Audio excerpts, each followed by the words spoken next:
Welcome to the Week 1 NFL Single Entry Strategy Show.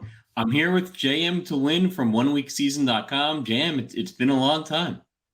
Yeah, man. I'm excited. My face lit up when you pressed record. It's first RotoGrinders podcast since 2017, I guess. So yeah, it's fun to be here. I'm super excited to be doing this. Super excited to be working with you because you're, in my opinion, we were talking before the show, one of the sharpest DFS players out there. Always had a ton of respect for you. Super excited to pick your brain on strategy, single entry stuff this week and throughout the season. Thank you. Yeah. And so yeah, we worked together back in like 2016, 2017. And I've been a huge fan of your content.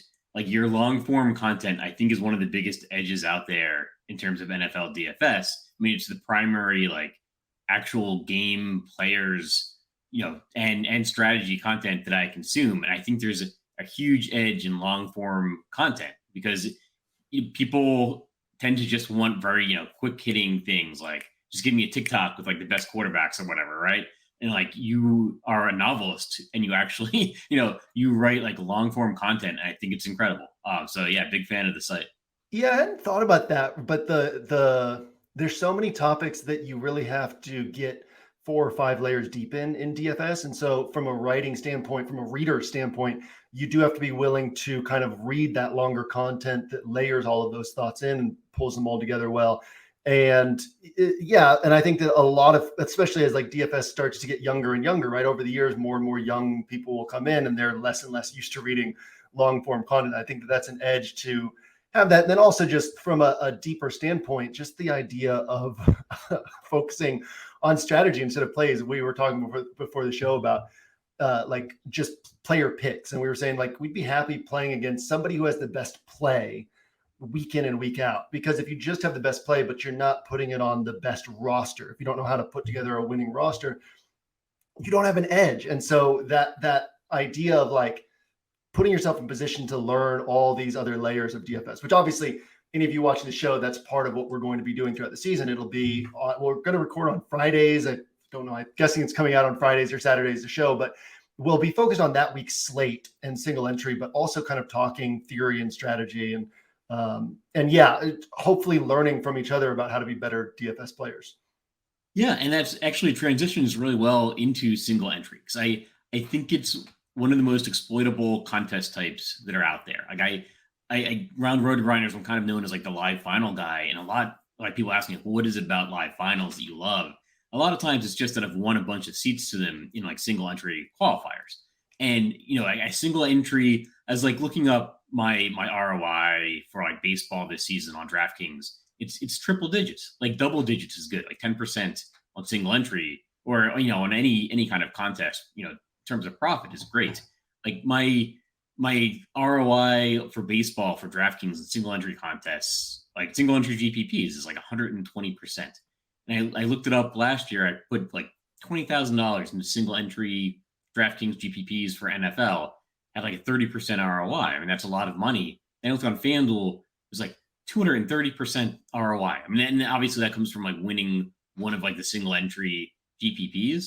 But there's a bunch of reasons why I think single entry GPPs are the most exploitable contest out there. And it's just people are rolling optimal plays and their cash lineups into these contests. And that's very exploitable. Like that's not what you want to do. This is a top heavy tournament, format. So yeah, I'm just really excited that we're going to be doing like a single entry tournament strategy show because I think that can really help people build a big bankroll. Yeah, and that was how I started my bankroll early on, was like smaller field single entry on Draft Street, rest in peace. And I think that the approach that so many people take to DFS just because of the marketing angle of like put in $20, win $1 million is so incorrect. And because of that, that carries over to the approach that people take to single entry is so incorrect. And like you said, they'll put in their cash game lineups or they'll put in the optimals. And then also what I found is, so I was drafting for the underdog puppy last night. And you ever get in that mode where you're kind of in, like you're in the zone and you're in attack mode and you're not really worrying about what could happen negatively, but only seeing what could happen positively with these things. And it's just like sharp pick after sharp pick. And you know that it might not play out, right? But they're all plus EV. And I was thinking about just the difference between the $25 BBM and the $5 puppy. And if I'm entering the BBM, I know that I'm going to put in 150 rosters. So that's about $4,000. But I also know that I only get those 150 rosters. So I'll sometimes get in that mode where I'm like, oh, but I don't want to waste a roster if I'm wrong on this guy. And when I'm sitting there in the puppy where it's $5 and I'm just played the Mastiff and dropped 5K in that, and just dropped 4K in the BBM, I'm like, I don't care if I lose this $5. And I'm like way more aggressive just in my mindset. And I think that we see in, that's what the sharpest 150 max players are able to do all the time, week in and week out, is have that approach, that mindset. And we see people in single entry basically think, well, this is my one roster, so I have to play the best plays. And they're that much less willing to embrace the plays that maybe are really good. And that's the great thing about single entry, especially in smaller field, is you can find really good plays that other people aren't on. You don't have to take some crazy play. It's just other people are so concerned to go off the board because it's their one roster, or as you get into higher buy-ins, it's single entry and high buy-in. And so it's like you have this extra maneuvering space to say, what is the edge in this contest? And let me move a little bit off the board, a little bit more off the board.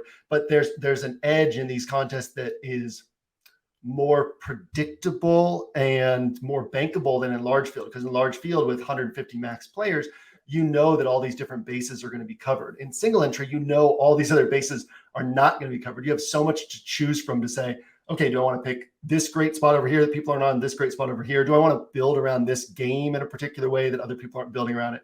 And yeah, you kind of figure out what the field is going to do a lot more easily. Yeah, it's interesting. There's going to be, depending on the size of the field and the buy-in, like there's very viable players that are just not even owned, like not at all owned, like 0% owned. And like sometimes those guys have a chance to break the slate. Like it's funny because I'm still transitioning from like baseball mindset to football mindset, and that's actually a difficult thing for me in week one of NFL. Is I tend to go way too off the board. Because like in baseball, like it's my single entry strategy will sometimes just be like, I'm not going to play the chalk stack. Like I don't care who it is, like because the better position the chalk stack is in, the higher they're going to be owned. And you'll see these stacks. Like DraftKings had a million maker for baseball last night. Milwaukee was in Coors Field, and the stack was like 30% owned. I mean, that's crazy. Like the Milwaukee, there's 22 teams playing. They don't have a 30% chance of being the highest scoring team, and they were not. I mean, obviously they scored some runs, but they're not going to be the highest scoring team 30% of the time. It's going to be more like 8%.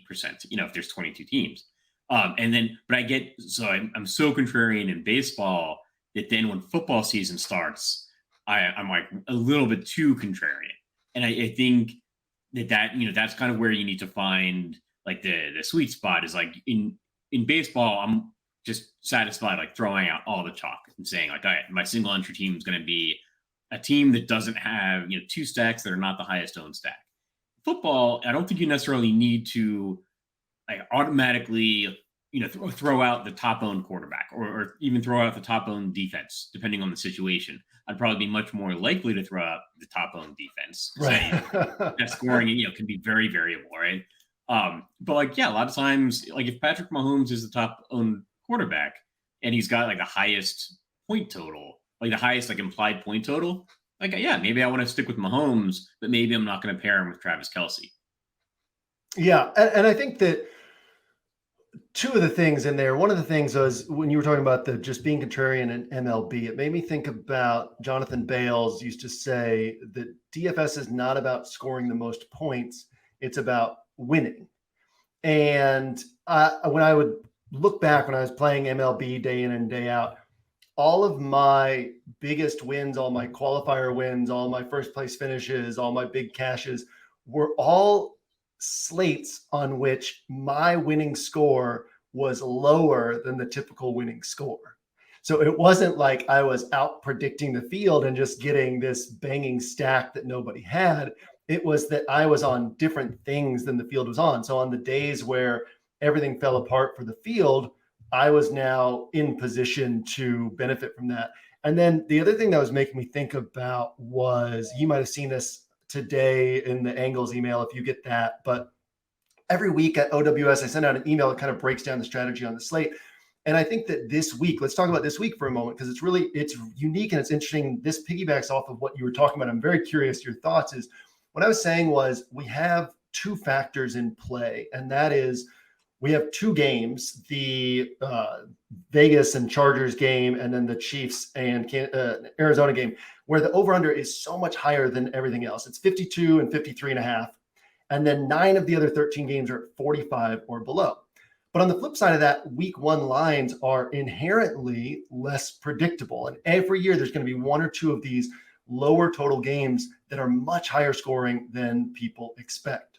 So how do we handle that? Well, the answer is it totally depends, right? So what I said in the email, actually, you can find it in the scroll on OWS as well. But what I said was basically if you're in smaller field contests, you can understand that there's not enough people taking shots at these lower games. And so you can say, look, these top 2 games are so much better than the other games on paper. And so I can build around these games more intelligently than other people are building around them and not have to waste my time trying to make mistakes down at the bottom. Let other people make mistakes trying to guess on these games that'll blow up at the bottom. But as you get into larger and larger field contests, and there's a sliding scale, but as you get into larger and larger field contests, the likelihood that somebody else finds that game at the bottom that blows up goes up more and more and more. And so in those types of contests, you have to say, look, first place is going to be covered more than likely by somebody who found that game, that spot, that player that nobody was on. And so if I'm not hunting for that, I'm giving up my path to first place. If I'm just sticking with the obviously best game, I'm giving up first place because somebody else is going to find that. So that's one of the great things about single entry is, again, you can predict with much higher degree of accuracy which players are going to kind of be covered, right? Like if you were in a single entry contest, was that 3 years ago when Tariq Cohen came out of nowhere and had a monster week 1? Well, you don't have to worry about it. I can't tell you how often I've had weekends where 90% of my money is in single entry and some guy goes off and I'm like, I don't care. Like it doesn't affect me at all because nobody is going to have this guy in the contest I'm in. But if you're in the Millie Maker, if you're in the slant, if you're in these larger field contests, immediately you know you're dead because somebody has that player that you don't have. And it's probably somebody who has them on a really sharp roster that makes sense in other spots as well. So yeah, that's the great thing is you can be less contrarian. And because there's so little discussion around this, people just don't really understand where that middle ground is in single entry. Yeah, I think about it in terms of like you're saying, like, let's say you're in a 10-man contest, right? Like, Patrick Mahomes is going to be 90% owned. Like, literally every single person is going to have Mahomes. Like, but you think he's going to be the best quarterback. Like, do you play him? Like, there's no way you play him. Like, no matter how convinced you are, like, if you know his ownership's going to be 90%, you have to play somebody else. Like, just realistically, right? Like, because if Mahomes is the best quarterback that week, you still have to beat out 9 other teams. But if you pick anybody else, right, like, and they outscore Mahomes, like, you've got an edge on 90% of the field. And that's why I think you need to think about ownership and why, like, when ownership gets like out of whack in single entry, like, you need to be able to just pivot no matter how confident you are in the players. Like, the players almost don't matter at that point. You have to be thinking about ownership. And you have to be, in single entries where you, especially like high dollar single entry, or like low amount of entries, single entries where you see ownership just get out of whack. Having said that, I was actually looking back at week 1 of last season and I saw like Mahomes and Kelsey or it was Mahomes and Tyreek Hill are the guys you had to have.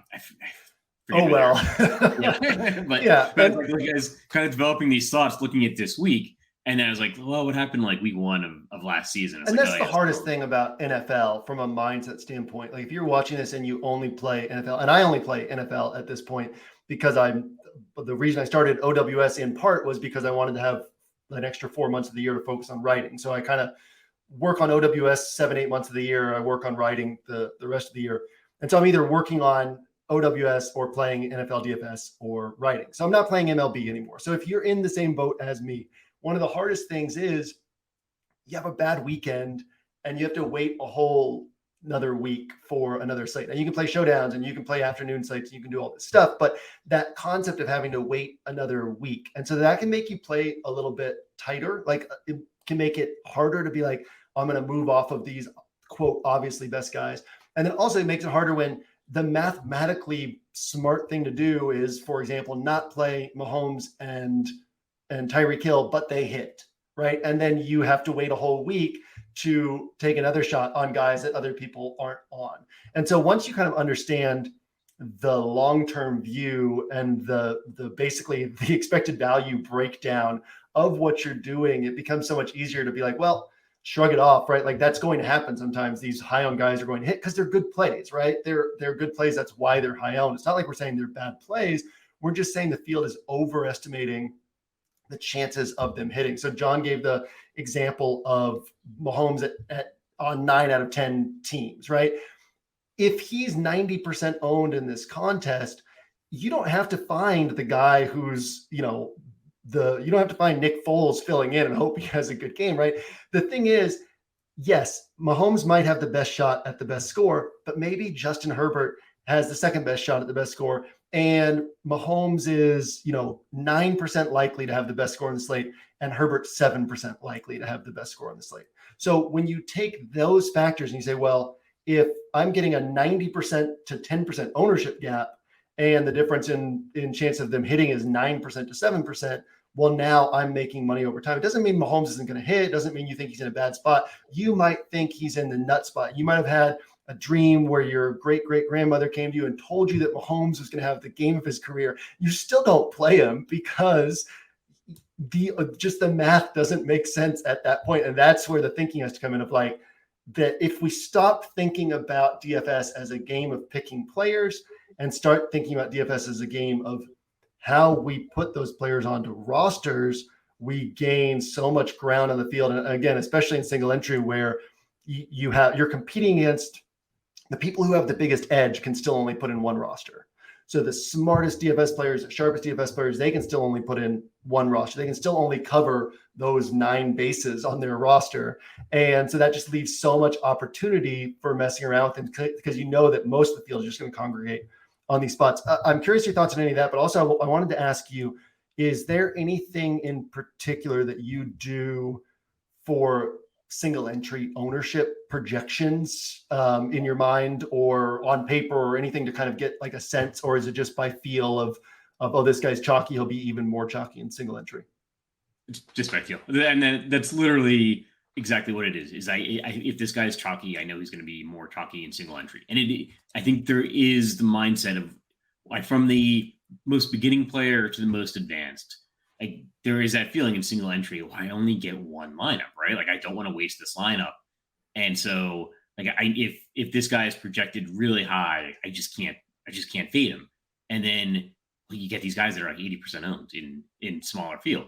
And there's just no justification. Like it's going to be very, very rare you find a player that's going to hit like 80% of the time. Like I was looking at like quarterback this week, right, is just, it's wide open. But like, I think people are going to gravitate to Mahomes and Hurts because they're the highest projected guys. But it's wide open. Like, we know nothing about these teams. Like we think we know a lot. Like we followed everything that happened. We watched the draft and we followed coaching changes. We don't know anything, right? Like these, we're going to be shocked at what we picked this week when we look at the end of the season. Like if we look back at week 1, at week 18, we're going to be like, oh yeah, that was like the 1 week that guy was healthy. Like no, like these guys, we know nothing, right? So and it's almost hard to believe that right now, because we've spent so much time thinking we know all these things, right?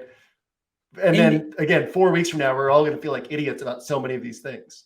Yeah, the more time you put into it, the more confidence you have. Like, no, okay, I know exactly what's going to happen. No, you have no idea. I have no idea. Nobody has any idea. And like there's so many opportunities. Like Jameis Winston. New Orleans could have a really good offense. Like Pittsburgh. Phenomenal. Yeah, like Pittsburgh's got a lot of really good pieces, but like nobody's going to play like Mitch Trubisky. But like they're cheap, and like some of these quarterbacks are actually really cheap and are in just not. I don't want to say they're in just as good a position, but like can conception of their position is nowhere near as good as it actually is compared when we're looking at like Patrick Mahomes. And I like that, like the Chargers Vegas game. That's the other game that has the high point total. But I'd almost be surprised if like it would not be a surprise if neither of those two games is the highest scoring game on the week. Right. No, absolutely. And it could be, look at last year, it was San Francisco and Detroit, it was 41-33. It was 74 combined points.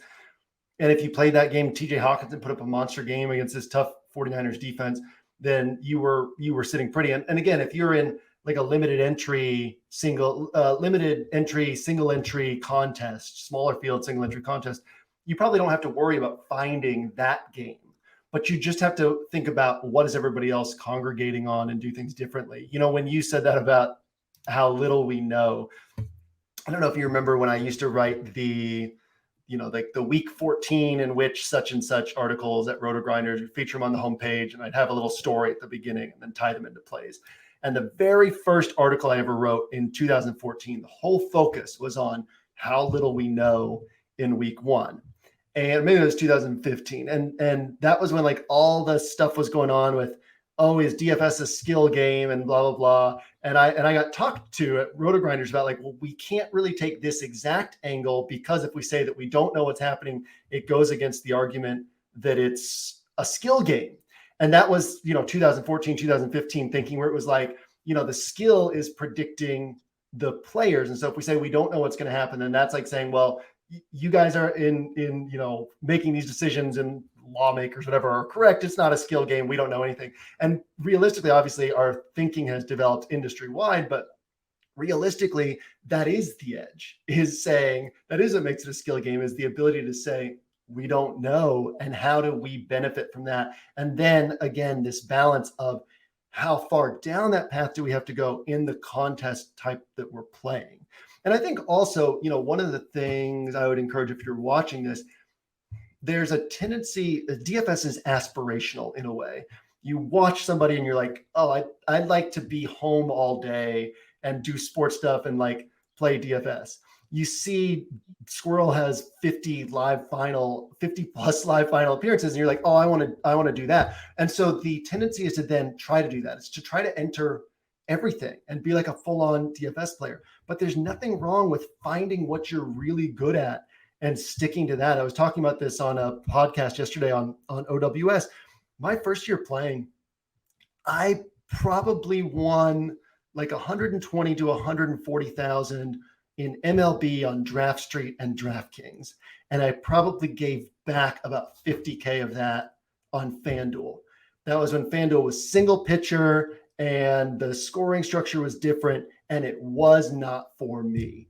And I was like, we're competitors, right? So I was just like, I'm going to solve this game. I am not going to give up until I solve it. I didn't cash a single time and just flushed tons of money back being like, I'm going to figure this out. Realistically, what you need to do is find what best fits your strengths and stick to that, because not everybody is going to, especially if you've got a full-time job, a wife, kids, you've got life going on. You might not be able to be super sharp at putting in a bunch of lineups in a bunch of different styles of contests. But if you instead say, okay, I'm going to focus on one style of contest, for example, single entry, then you can develop your roster around that. Doesn't mean you have to play only one roster per week either. If you're trying to develop your single entry play, you can enter 5-8 different single entry contests, put in 3 or 4 different lineups, or 5 to 8 different lineups if you want, maybe have them play off of each other in some way, right? Like, well, I'm betting on, like I had a Wildcat win a couple years ago where I put 19 rosters into play,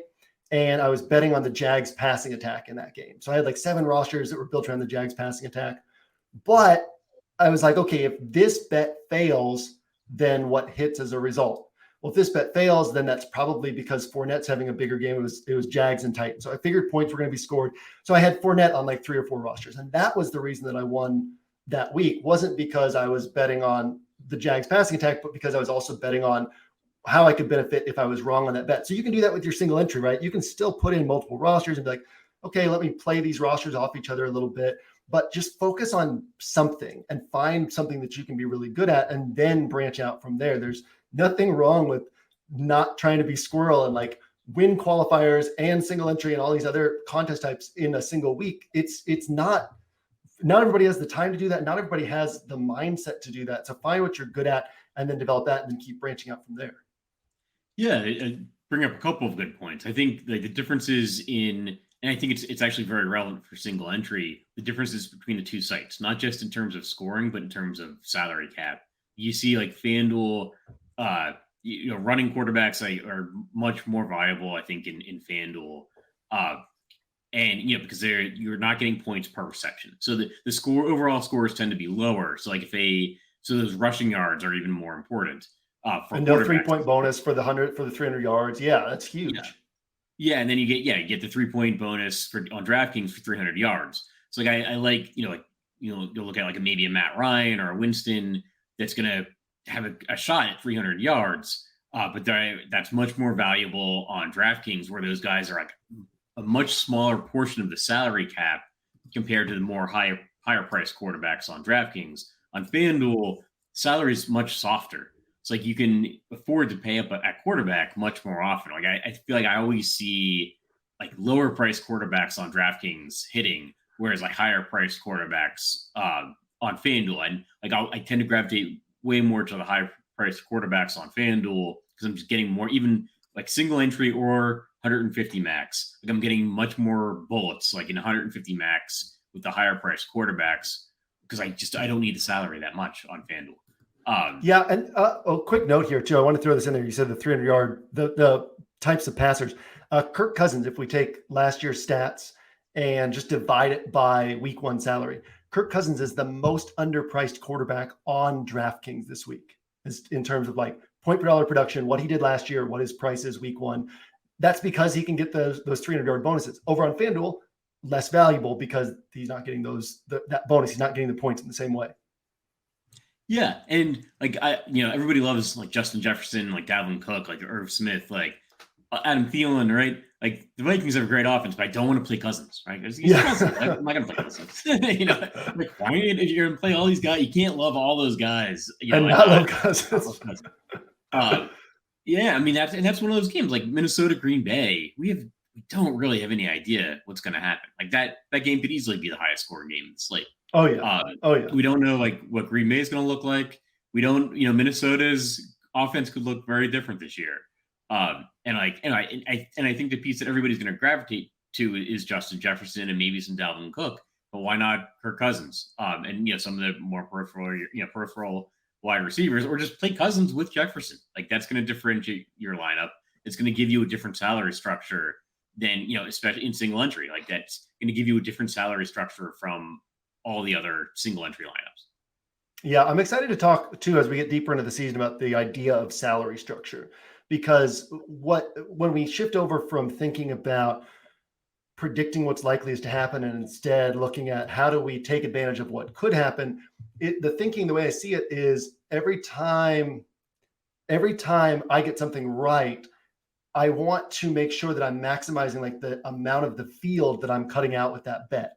So that if in the example of like Mahomes and Herbert, right? Like if Mahomes were 90% owned and Herbert outscored him by 15 points, well, now you've cut out 90% of the field essentially, right? And so if you're thinking about how your bets can kind of cut out portions of the field as you move up the leaderboards, well, that's harder to do as we get up to 9 roster spots and all these different factors. So one of the big things is like, if everybody is allocating salary in this way, and that's what, we have Hilo writes for OWS, and Hilo's, taking game theory courses at Harvard and Yale and Stanford and Northwestern. And every weekend on Saturday in the end around in the scroll, he'll break down the chalk build for the week. And it's Saturday, it's the day before the slate kicks off, and he will give the exact chalk build that everybody's going to have. And he's right week in and week out of like, here's how people are thinking. Here's where their salary is going to be allocated. And then most people think, well, I don't want Jonathan Taylor because everyone's on him, so I'll go to a different high-priced running back. But their salary structure is still the same. So their picks in other spots, they still have the same options in other spots, right?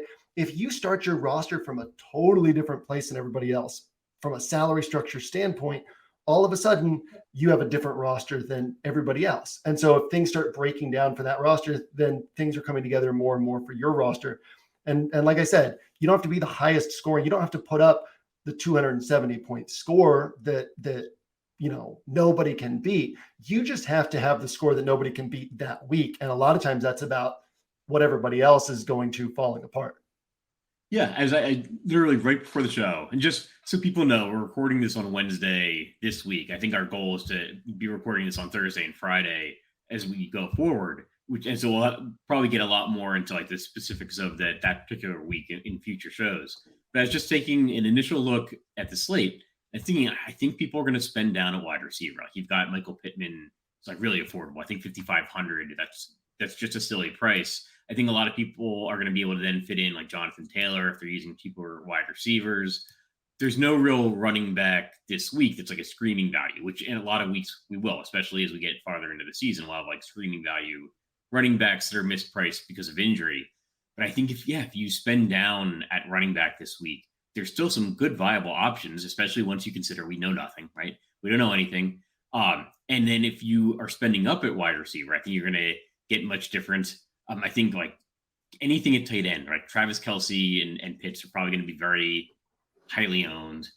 Just the two tight ends that stick out in my initial read on the week. But yeah, if you go with basically any other like tight end, I think you're going to be a little bit different. So I'm just trying to look at the tight end ownership to make sure I'm not leaving out anybody that's going to be highly owned. But I think it's going to be Kelce and Pitts. I guess Mark Andrews as well will have some ownership.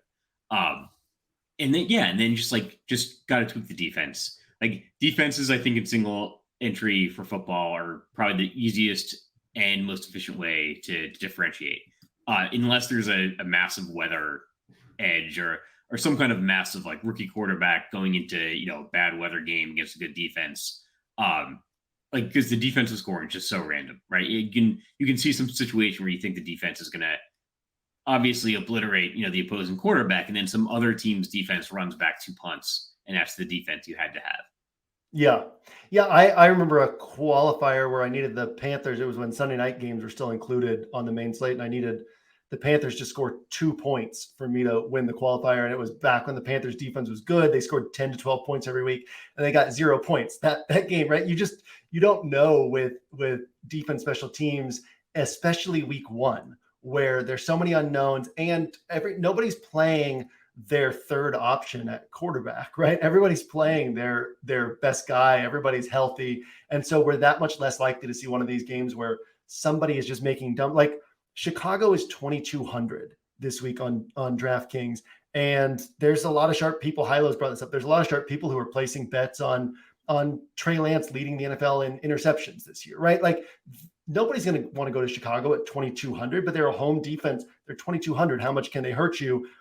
And, there's a chance that this thing plays out in their favor.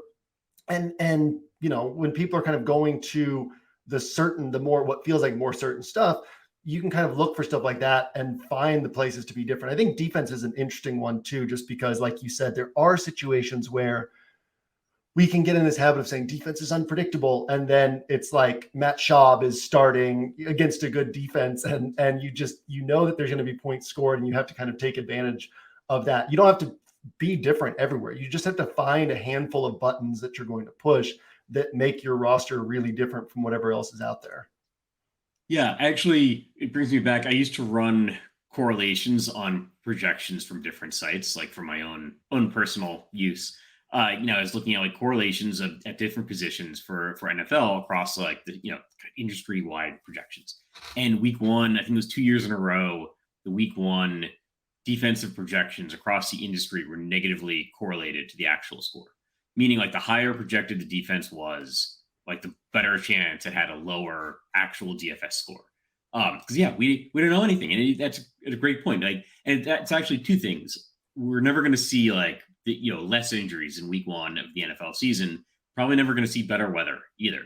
And it brings me actually the exception to fading the chalk defense is like I always go into single entry with a mindset that I want to I'll argue opinions. I don't want to argue facts. So like I won't argue weather, right? If it's like if there's like literally ice falling from the sky for some rookie quarterback, like, well, that was not factored into the score. The pricing when they came out with the prices. It doesn't matter if that's I'll take a chalky defense if the guy literally is not going to be able to hold on to the ball because of, ace falling from the sky or wind or wherever the case may be, or they're on their, they literally just signed this quarterback on Wednesday because they're down to their, fourth string guy, and then he pulled a Kendall Hinton starting for the Broncos, something like that. Yeah, exactly. I remember like the Washington football team had Mark Sanchez like years after he retired. He just we got to sign somebody. Like, we'll just bring him in.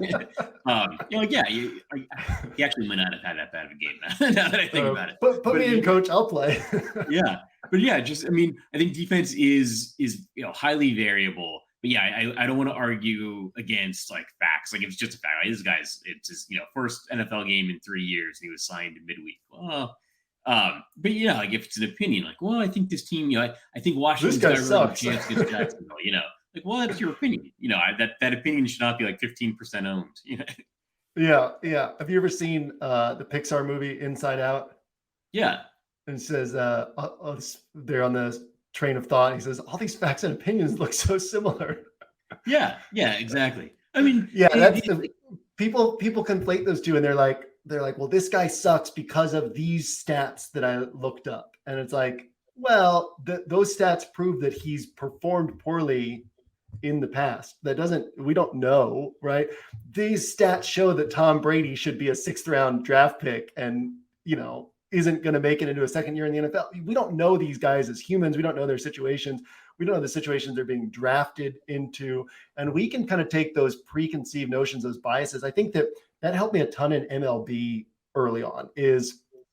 I had been a huge Red Sox fan for decades and kind of watched like 100+ Red Sox games every year. I don't know how I had that much time on my hands back then, but watched all these Red Sox games. But all I really knew was the Red Sox and the AL East, because the Red Sox played those teams all the time. I didn't know any of the other teams.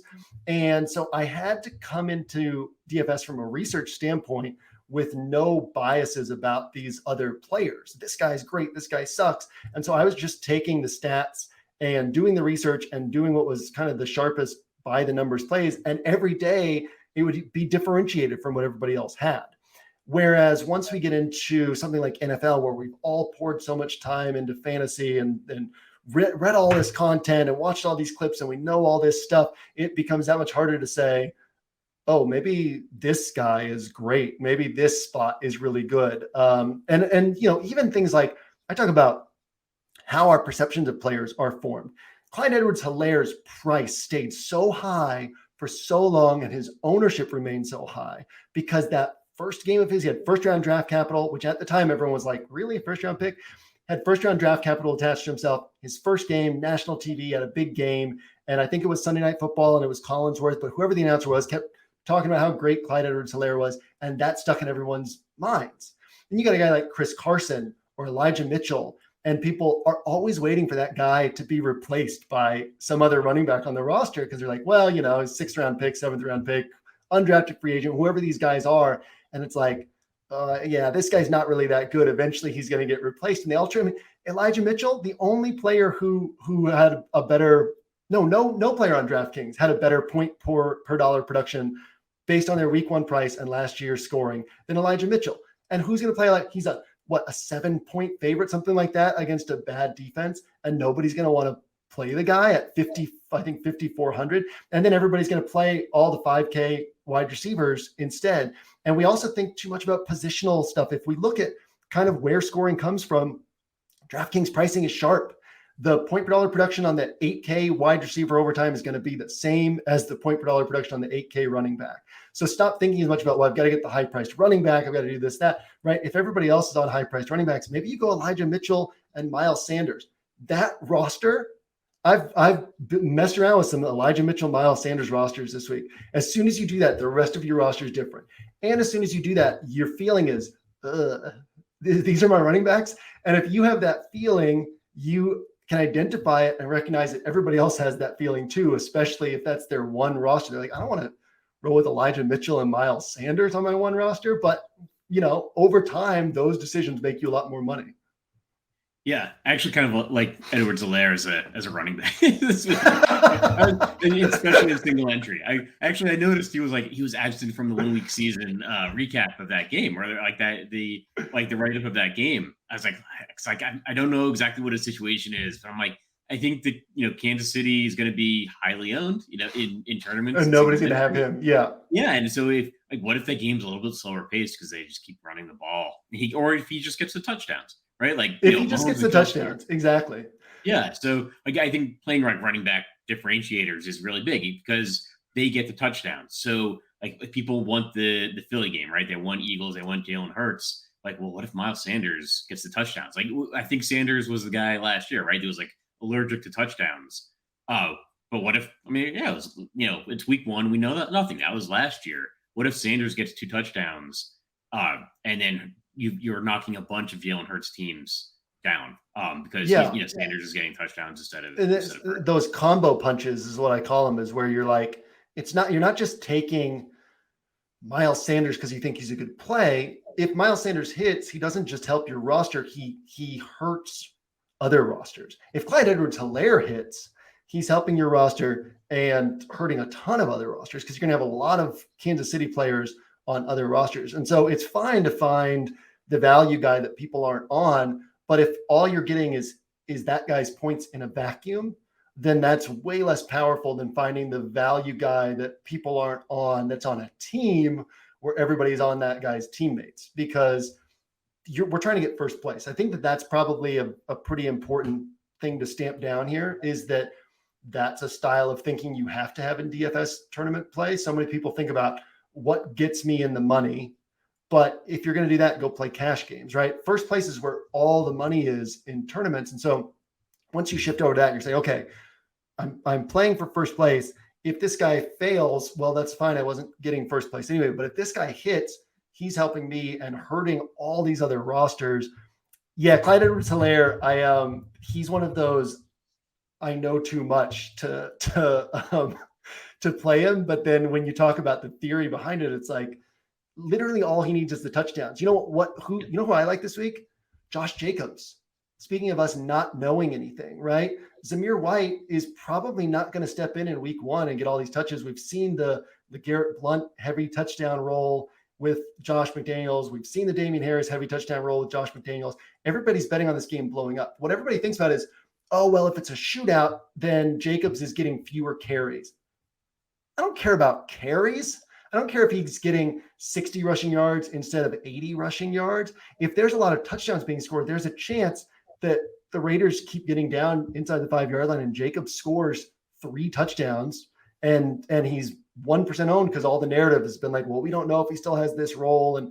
And you can do one thing like that and it just, your whole roster set apart. Like there's ways to play Jacobs within that game to where you literally wouldn't have to worry about strategy anywhere else on your roster in single entry, because your roster is automatically that different. And then you can just play who you want to play. The salary structure is different. The kind of core bet is different.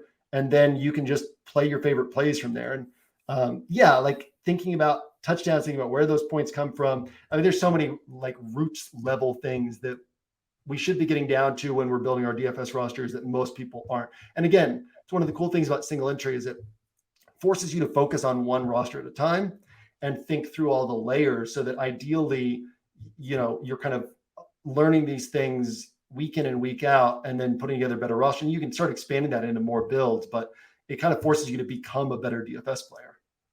Yeah, you're thinking about how am I getting that that leverage off of other rosters. Like I know what the other rosters in this tournament are going to vaguely look like. And I as you asked about like how do I do ownership as a gut feel, and I always think like guys in week 1, guys that people are down on in season long are going to be underowned, and young rookies like, oh, I'm probably the only guy that's ever heard of this guy, are going to be overowned. And particularly because it's week 1, like it's week 1, and these coaches, it's very viable for these coaches to think, or it's reasonable for these coaches to say, look, it's this guy's first NFL game. I'm not going to put him in a position where he's going to fail, and I'm not going to rely on him to score win the 3 touchdowns. Yeah, what was that? I said not going to rely on him to win the game for us. Yeah, exactly. But like they're going to be overowned. Like any rookie is going to be overowned this week, relative to their chance of success. Like there's just not that many rookie, like especially wide receivers, tight ends, that come in and has just had outstanding success from week one of their NFL career. It takes all these guys time, and it's just about the time we've started to forget about them, right? Where they really start to turn it on. Like I think that was like a Justin Jefferson thing. It was Jonathan Taylor. Like they started their careers pretty slowly. And you had to keep sitting there and, oh, this is the guy that's like the first round draft pick, right? Like I think he's going to work his way in at some point this season. And then by the end of the year, they're doing tremendously well. I think like Cam Akers was another guy. I mean, he obviously got hurt last year, but he was another guy that kind of fit that role of just coming on towards the end of the season. So we want to be remembering those guys, those highly touted rookies, towards the end of the year when everybody else has forgotten about them. Week one, we don't necessarily want to be playing them. We want to be playing the veterans that everybody's down on, like the Josh Jacobs, like Antonio Gibson. Has a pretty good setup this week. Great setup this week, yeah. And people were down on him because it looked like Brian Robinson was going to be the guy, and they re-signed J.D. McKissick, and all of those are valid. But for week one, Antonio Gibson might be the guy, and going against a bad, relatively bad Jacksonville defense. So yeah, keep those veterans in mind week one. Yeah, and when you say Antonio Gibson, the immediate reaction is like, yeah, but that's a yucky play. But then if we rewind to literally a year ago when he had the exact same role that we expect him to have for week one, we're not worried about deeper into the season when Brian Robinson comes back. We're worried about right now. And he literally has the exact same role. There's unless they give JD, if you're like, yeah, but they're not going to give Antonio Gibson the touches, they don't trust him, then you better be playing JD McKissick, because JD McKissick is pretty awesome. And then you're essentially saying, well, he's going to get all the touches. And speaking of that team and what you're saying before about the rookies, I was, I'm in Best Ball Mind and I'm in reading every day's training camp reports mind. And I see Jahan Dotson at 3,400. And I'm like, ooh, nobody's going to be thinking about Jahan Dotson. Everybody's thinking about George Pickens and Wan'Dale Robinson and these other rookies. And then I look at, and it was like Monday ownership projection. So it'll change dramatically. But I look at initial ownership projections and it was like 15% Jahan Dotson. I'm like, oh, come on. And then at that point you say, it's like, what John said is true. Like these rookies are not going to pop off at like a high percentage of like a high rate of return. It's just not the way that things work in the NFL. And then you can say, okay, well, if everybody's on this play, nobody's on Antonio Gibson. But yeah, like if it had been last year, Antonio Gibson would be one of the guys who would be developing into chalk in the same role. And now he's against Jacksonville. It's a good spot, right? By the way, if I were playing not single entry, because I messed around with this 4 single entry this week, I would be interested in that Carson Wentz stacks too, just because you've got Carson Wentz against Doug Peterson, who that's like about as messy of a relationship split as you could have. If Wentz is going to have a big game, it's going to be week one against Doug Peterson. I literally liked it enough that I was like, can I do this in single entry? No, I can't. But something for you guys to think about in large field play. Yeah, that's interesting. I'm a Washington fan. Like I grew up in the DC area. I live in the DC area now. Just like signing Carson Wentz just doesn't seem like a good idea. But again, just doesn't have to be a good idea for the season. It just has to be a good idea for week one, right? Like that's how tournaments are won. I love that. That's interesting. I was thinking about like the tight end, like Logan Thomas as well, and like tight end in general. On DraftKings, like it's still a position where you can get $2,500 guys, and that's going to be a huge, like that's a big differentiator.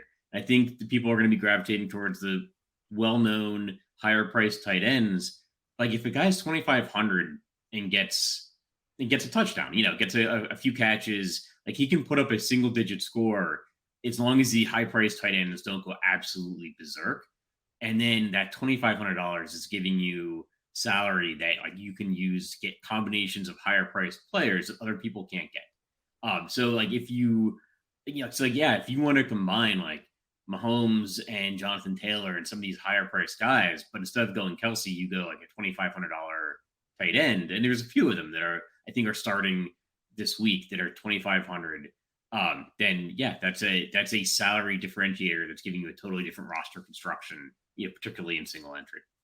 Yeah, and another layer too that I like to do there is I like to think about if so you said as long as one of the high priced tight ends doesn't go ham, right? As long as one of the high priced tight ends doesn't just go nuts, nuclear, you're in good shape with your 12 to 15 points from this cheap guy. So then you can also say, how does Travis Kelce not go nuclear if I expect Kansas City to still have a good game offensively? Well, Travis Kelce not going nuclear probably means that Juju or Clyde Edwards-Helaire or McCole Hardman or one of these guys is getting points. Mark Andrews not going nuclear probably means that Rashad Bateman is getting points. And so then you can take that next layer to say, this is what I was talking about with, I want every time I'm right on something, I want to advance past the field as much as possible. I want to say, what gives me my best shot at first place would not just be this cheap tight end hitting, but these expensive tight ends missing. So if they miss, I'm either betting that game misses, or, they could have, a 12, 15, 20 point game and nobody blows up in that game, right? But just tournament thinking, like, what increases my chances of vaulting up to first place? Well, now where other people might not even see this as a correlated play, something like Brevin Jordan plus Rashad Bateman plus Juju Smith-Schuster is actually highly correlated, because you're basically saying, I am needing these other high-priced tight ends to not go off. And ideally, if they're not going off, one of these other players on their team is going off. And I think that that's a step that, when people say, oh, there's no edge in DFS. Well, first off, the Squirrels are going to 8 live finals every year. There's still an edge in DFS, right? And you're playing against sharp players generally in these qualifiers as well. And so it's just that I said this about everyone drafting for week 17 in best ball this year. If everyone's on the same edge, it's no longer an edge, right? And so we're at a point where people are like, oh, there's no edge in DFS, because the things that were the edge 2 or 3 years ago might no longer be the edge. So then we have to say, okay, those are now found. Like, you still draft for week 17 in best ball, but what's everybody going to be chasing next year, right? Like, that's a foundational piece now. So some of the things that were the edge 2, 3, 4 years ago, those still work, but those are more like foundational pieces now. And then you have to be like, okay, so what's the next piece? What are other people not thinking of? And that's the new edge, right? And so if people are like, well, everyone's correlating, so is the edge not correlating? No, because NFL scoring is correlated. So that's why it works, but now they're just correlating, right? They're not thinking through the next layers. And those are the little things that can really set us apart, is when we're saying, what story gets my roster to first place? And honestly, this is a way more fun way to play DFS anyway, is being able to think through the angles, recognizing that you're literally outmaneuvering the field in ways that are plus EV over time. And then you put the roster in play. You have no stress about whether or not it works out on that Sunday, because ideally you're managing your bankroll to a level where it's like, well, if I lose this Sunday, that's fine. I know that I'm making decisions that play out in my favor over time, right? You can check back. I mean, I don't even watch football on Sundays most of the time anymore. I wait till Mondays. I watch all the condensed games to catch up on everything. I check my scores in the evenings to see how I did, because it's like, whatever, I'm putting in rosters that are going to make money over time. If it's not this week, it's next week or the next week or week 5 next season or whenever it is. Like, my EV is going to play out. I don't have to worry too much about the individual slate. It's a much more fun way to play, because you're kind of thinking in different ways than everybody else is thinking. And you're not sitting there like, ooh, I can't choose between Patrick Mahomes and Justin Herbert. Who's going to have a better game? We don't know. They're probably both going to have good games. You got to pick one and then just build intelligently around them. Yeah. We don't play DFS because it's easy. We play because it's hard, right? That's what makes it fun. Like, I can play the lottery, and that's easy. Like, I just get assigned some numbers and wait to see if they hit, right? Like, I like the challenge of trying to predict the future, right? In a football fun, fashion. But Dan, I think we were aiming for 30 minutes. We're at about twice that right now. So any final week 1 thoughts, or thoughts on single entry this week? No, I probably should have mentioned this at the beginning, but everything on 1 week season is always free week 1. And what I always say is, we kind of build the site around it's, I've always seen it as like a supplemental site, where it's like we focus on DFS training. So it's just a good second site to be using, essentially. But we also make everything free week 1 every year. So I think that one of the things I always say is, if the site's for you, we build it for people who it's for, right? So if it's for you, then it's really for you. If it's not for you, you'll know right away, and then you move on. And so yeah, check it out and you'll get a sense of whether or not it's for you. But also, I mean, I'll be on here every week. A lot of you maybe know me already from my years at RotoGrinders, but maybe not because that was a half decade ago. So if not, hi, I'm JM. Nice to meet you. But yeah, we'll be here every week and talking about this stuff, and you can get kind of a deeper sense of all this, and come over to OWS if you want some more of that. And obviously stay on RotoGrinders too, because there's phenomenal stuff here, especially with Squirrel kind of giving you the goods. So yeah, I just want to throw that in there. And I'm super excited to do this every week. It's fun to talk.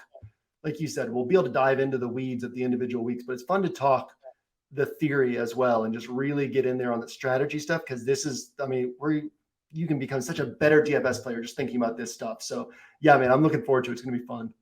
Yeah, me too. And thank you for listening, everybody. Like, leave some feedback. I think future weeks will probably get a little bit more into like the weeds of each, like the particular slate and the players and the injury situations. But yeah, thank you for listening, and leave any feedback in the comments or wherever you can leave feedback.